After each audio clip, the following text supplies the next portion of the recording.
struck me, I think just when you were closing it, you were explaining it, the fact that the teams work physically close to each other. Whereas if, I've worked in some big OEMs and I'm not an engineer, so all of this stuff is like voodoo magic to me.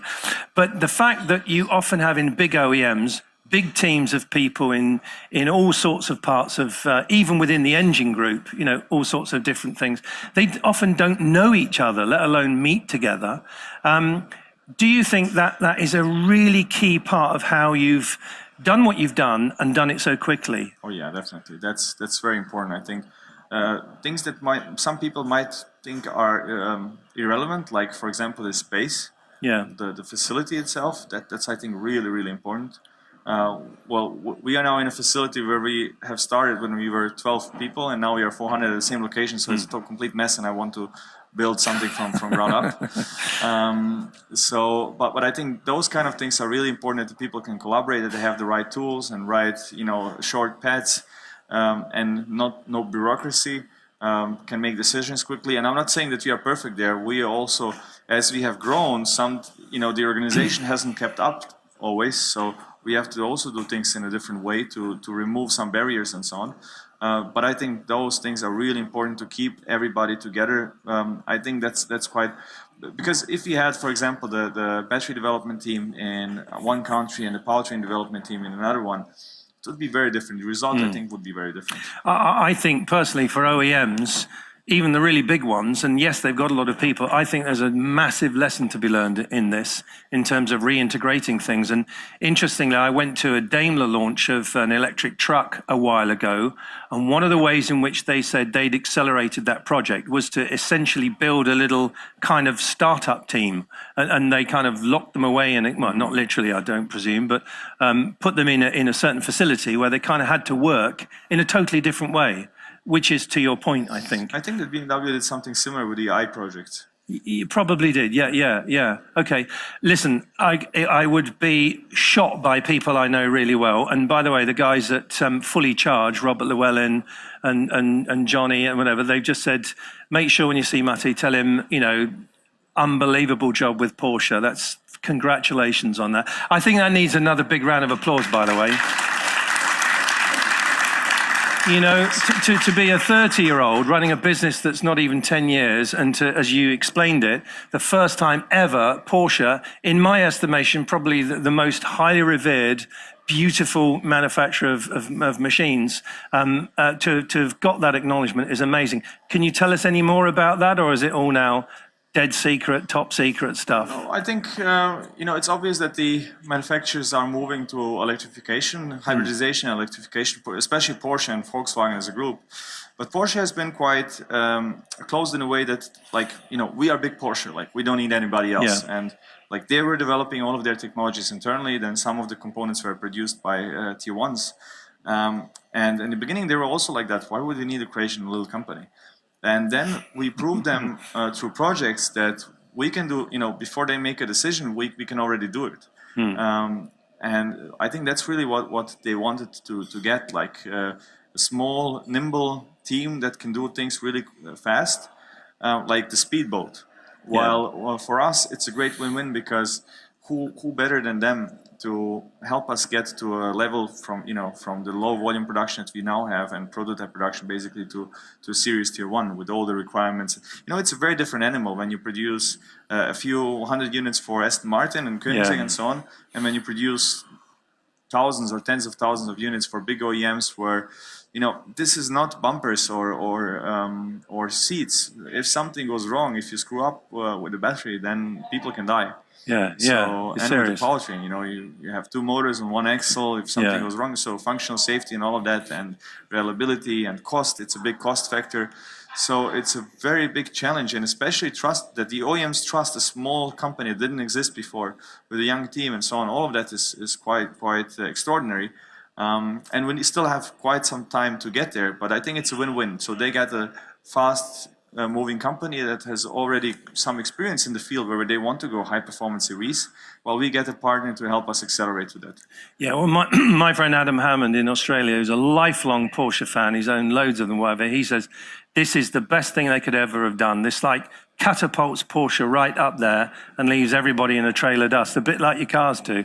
And, you know, can we just quickly talk a little bit about the C2? So that's quite an extraordinary machine. You're going to make, I think, 150. Yeah. It's got, 8 cameras. It's got LiDAR. Yeah. It's got a whole bunch of sensors. I mean, it's just...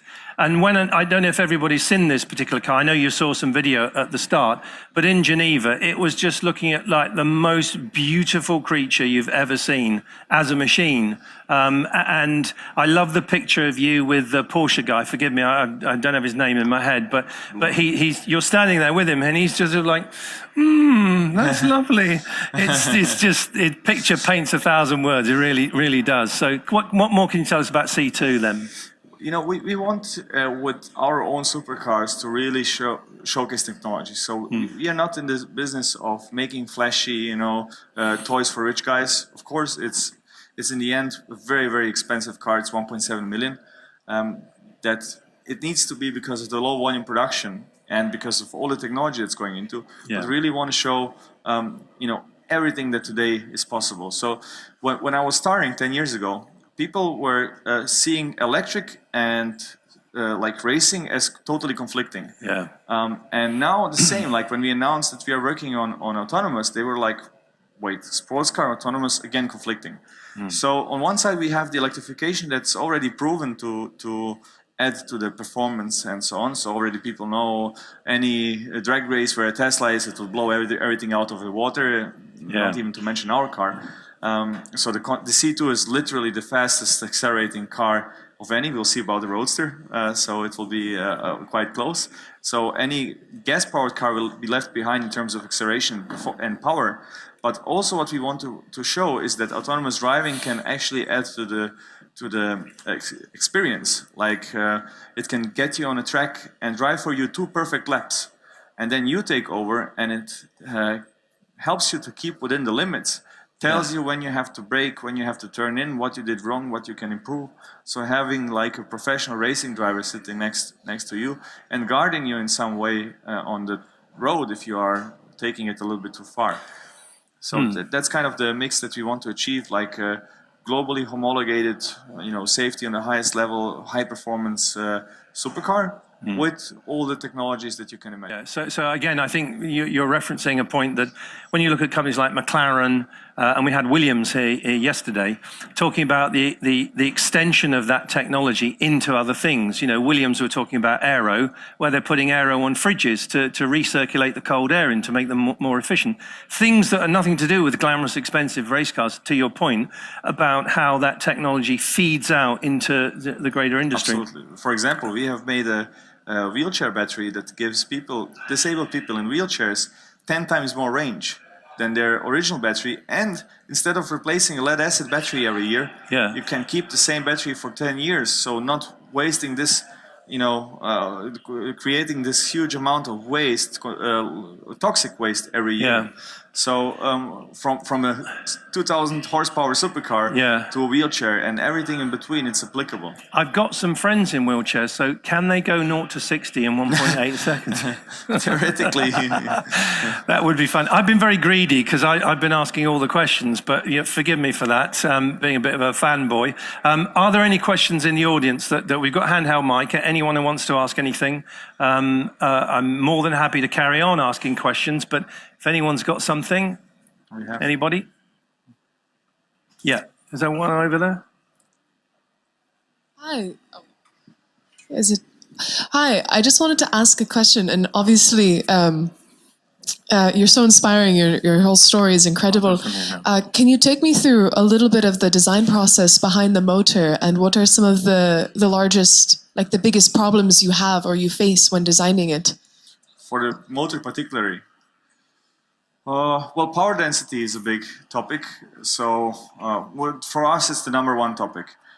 So there are, I think, some very interesting designs that the engineers have come up with, and think it's possible to make them, but then in the end to actually produce that's I think quite a challenge with all the production processes, and to get that into some kind of scalable production, that's I think a big challenge.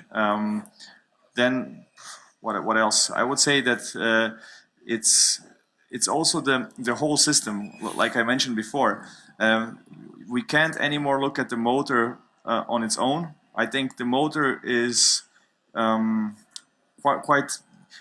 I think the powertrain really needs to be looked at as a whole. So the inverter, motor, and gearbox, together with the battery in terms of voltage, has to be looked at as one single unit.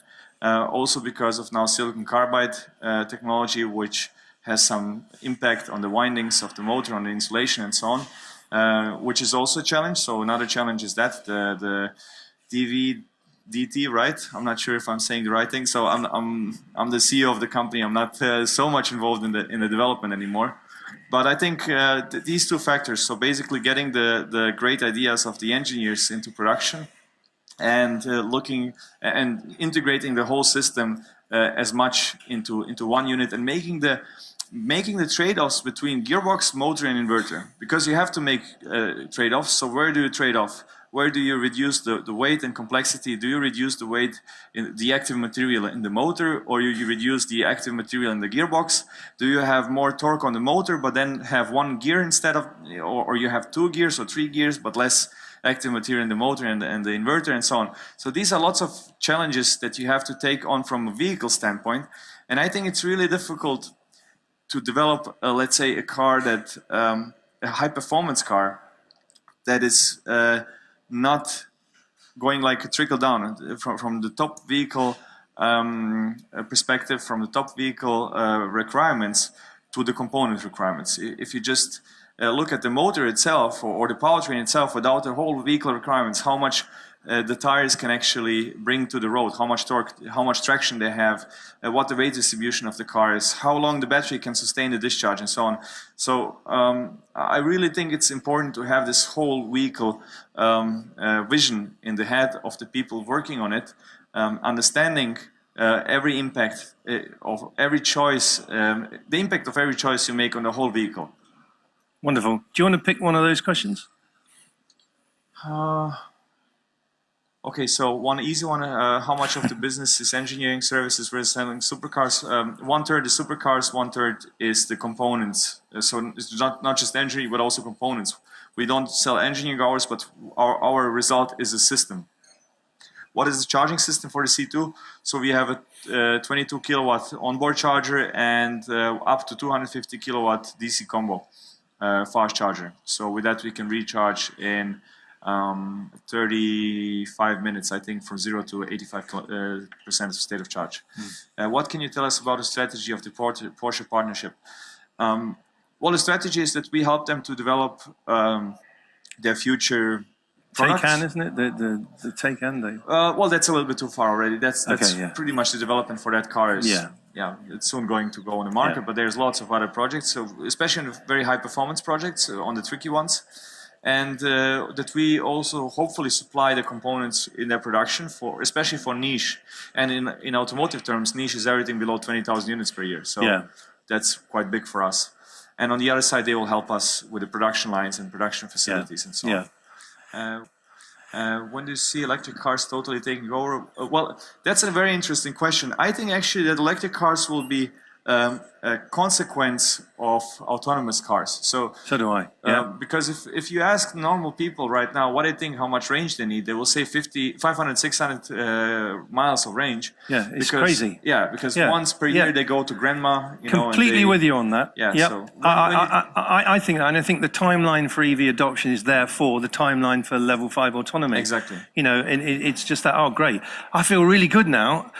Something this guy thinks, I think too. That makes me feel, I feel good about that. A theme that's come out as well the last couple of days is big discussions and varying answers to solid state batteries.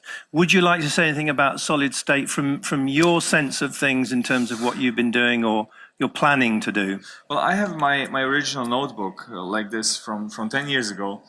Where I wrote everything down, and in that notebook you have the Panasonic 3.4 amp hour 18650 cell, which is today is still state of the art in terms of energy density.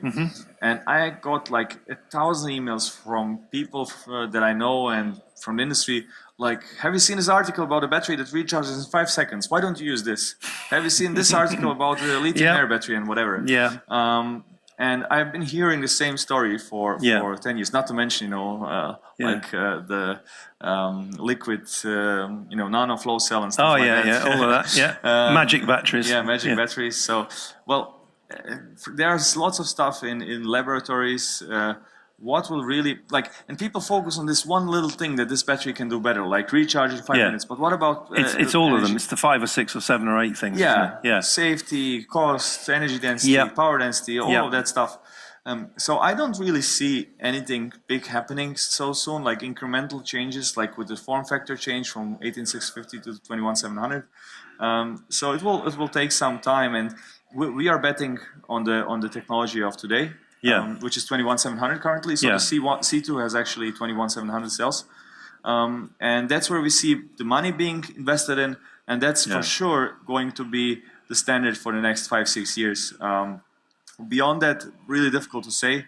But yeah, we'll see. Yeah, because another man who makes pretty cars, Mr. Fisker, was here talking about solid-state batteries and some other people, So what does he say? Is it real? Well, it was interesting. He's if you kind of put a scale of like, right out there, it might not happen at all, or it was 7 to 10 years. Henrik sort of like next Wednesday. No. In fairness, he's sort of 18 months, 2 years. Okay. I mean, he believes that the point of putting it into a vehicle on the road to test and validate, etc. But if it's that timeline, then you have to have the cells already today. I completely with you, but I think the overall consensus of people far cleverer than me, and a lot of in the audience have heard them, it's kind of 5 to 7 years before it's in vehicle applications. And again, I think going back to your point, 5 to 7 years, that sounds familiar. 5 to 7 years, level 5 technology, 5 to 7 years. You can almost feel that there's this convergence of things that are in R&D state at the moment to that point 5 or 7 years hence, where then we can just jump to owned electric autonomous vehicles and just leapfrog switching from a conventional owned vehicle to an electric owned vehicle. Why? And you will not care, like you don't care now how many kilowatts your tram has. Exactly. When you go into a tram or a bus. Like even in Amsterdam, all the buses on the airport are electric. And I, as an expert, I had to really, like, is this really an electric car? Like, is this an electric bus? And I had to, like, look under the bus to see if there is an exhaust. And I think that the same will happen in 15, 20 years with drive pods. People will not care anymore. And based on the data that Uber and all the others have, that was good stuff. They will know exactly what kind of car and so on. Yeah, exactly. There's another one there about, could you make a more affordable electric and mid-range car then? We not, because the supply chain, again, example of Tesla, as far as I know, they have raised 14 billion until today, 30,000 employees, done lots of things right, and still, they're just getting out there producing more affordable vehicles in that range. And there are plenty of other people trying to do that. We are not that company. It just takes a massive scale, supply chains and all of that, we can't do that. And we are best in making high performance cars. And we don't want to compete with our customers. It's funny you mentioned Tesla, because I see Marty Rimac as Europe's answer to Elon Musk, but with the ability to grow a much better beard than Elon's ever grown. He only has one sort of under here a bit, so that's impressive. Yeah. Listen, I truly could talk with Mate for all afternoon, and I hope and I think most of you would love to listen to so much more. But we're going to see this story carry on. We're going to see much more announced as that Porsche partnership develops, and as the product goes down to different locations to be shown to more and more people. And I just would like to again congratulate Mate and the whole team in Croatia for getting to this point. But I'd just like to once again congratulate you, Marty, and thank you very much for spending time with us this afternoon. Thank you. Thank you. Thanks a lot. Thank you.